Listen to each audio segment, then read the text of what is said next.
I'm trying so hard not to let it show, but you got me feeling like I'm stepping on buildings, cars and boats. I swear I can touch the sky.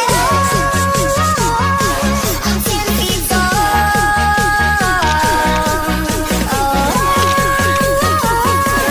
10 feet tall.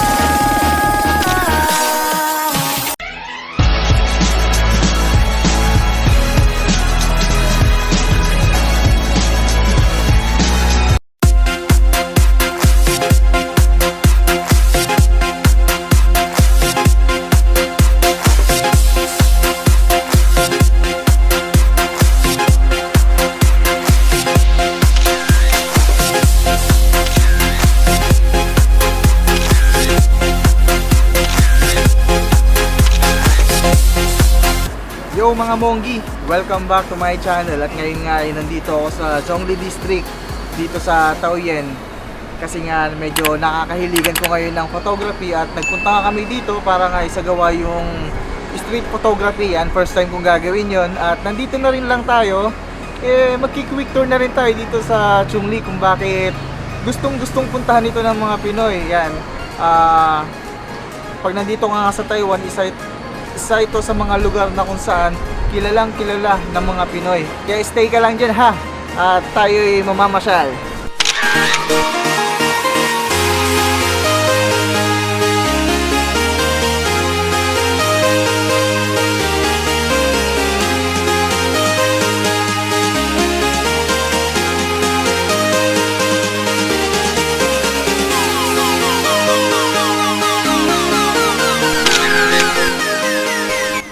Marami nagpupuntang Pinoy dito kasi merong mga diskuhan dito. Yun, yung nasa likod ko na building na yan. Talagang puntahan ng mga Pinoy yan na may hilig sa gimmick. Yan. At yung mga halimbawa nagtatanggal ng stress, gustong malibang-libang ba? Yan.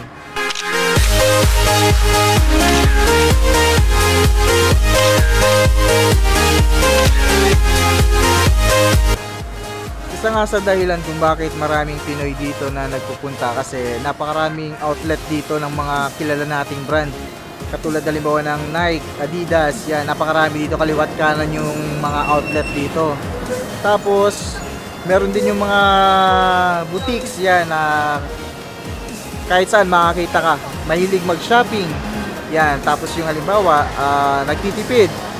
Gusto ng mga low budget na items, yan, marami dito niyan.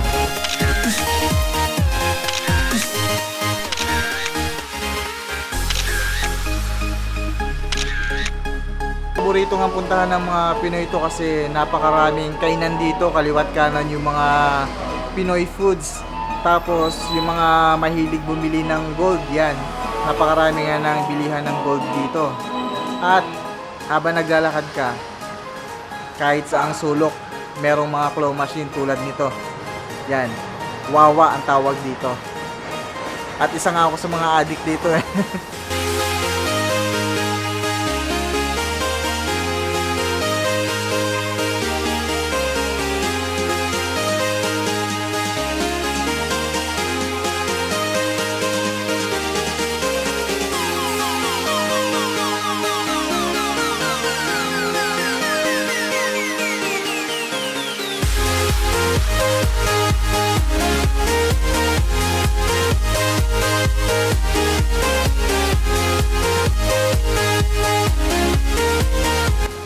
Sa ngayon, pupunta kami sa Nova, yun nga yung bilihan ng mga electronics items.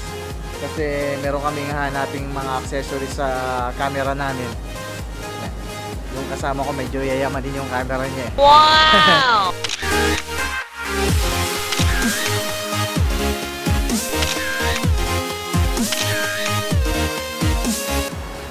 So guys, nandito na kami sa Nova, yan yung nasa likod ko. At sa mga gusto nga ng mga murang electronics accessories o mga basta electronics items, isa nga ang Nova sa puntahan talaga para makabili. Yan, maraming pagpipilian dyan sa loob. Wow! Yun nga lang, medyo may kalayuan siya kung lalakarin, kaya kung ayaw nyo ng hassle, pwede naman ng taxi. Eh dahil nga kami ay nagpo-photography, pinili na lang namin ang maglakad. Pero super pagod.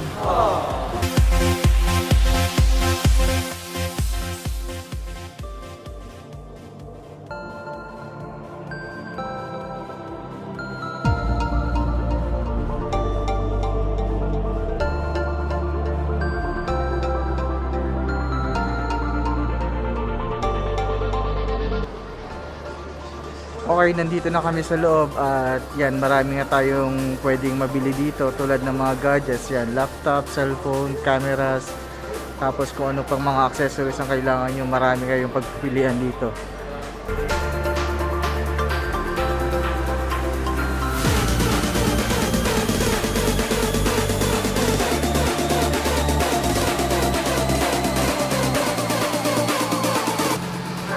So ayun nga guys, tapos na ako dito sa Nova at nakabili na nga ako ng accessories para dito sa lens ko. Yan, ito nga yung hood. Ito kasi yung gagamitin ko sa photography.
Guys, ito yung street na talagang ano, parang palatandaan ko pag nagpupunta ako dito kasi sa street na to medyo marami ka talaga mabibili dito kasi sunod-sunod yung mga pwesto.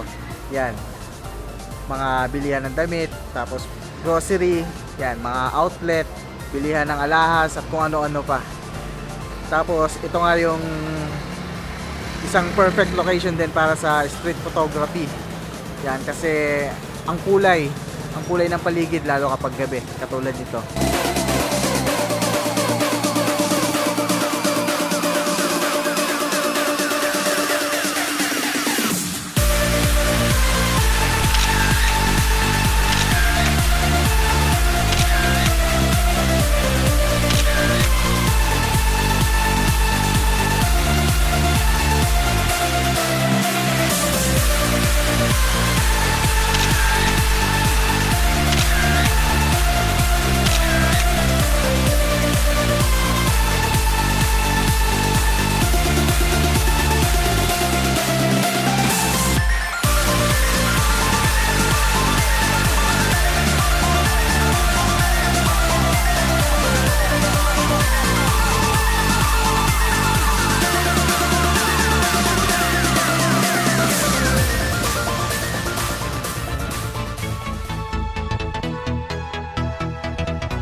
So ayun nga mga monggi, nakapag quick tour na tayo dito sa Chungli at nakapag street photography na rin. Kaya naman dito ko na rin tatapusin yung video ko ngayon. I hope na-enjoy ninyo. So see you on my next vlog. Bye!